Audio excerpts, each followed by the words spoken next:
fallen for you, goes on to win it for William Buick and for John Gosden. And Gatewood is going to just get up. When I first got offered the job with John, it was bolt out of the blue. You know, I'd never had anything to do with John.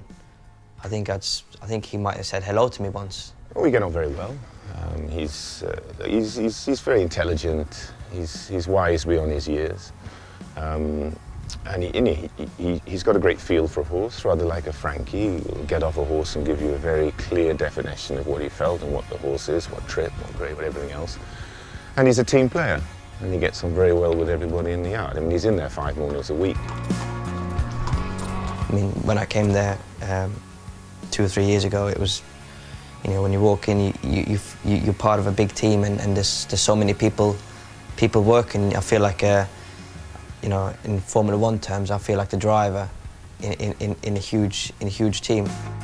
That understanding of the feel that you have for a horse or a machine, it's rather like a Formula One driver setting up a car to have it perform how they want, with the engineers, with everything.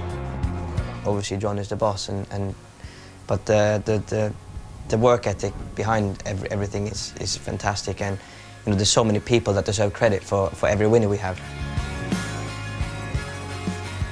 You know, pound for pound, Frankie would be the greatest jockey I've ever put up on a horse, and William is going in that direction, but he's very aware of the fact he's not the finished product yet.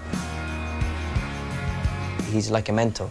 Even when I've made mistakes, it's not a scream and shout thing. It's all done very calmly, and I understand where I've gone wrong. He's probably the best trainer to make a mistake for.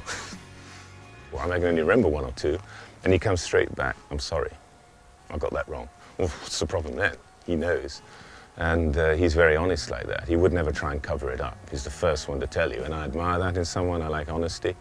I assure you, I make plenty of mistakes, you know. You've got to be honest. We all do. No one's perfect. I mean, what's amazing about John is when he watches a race, he can see everything.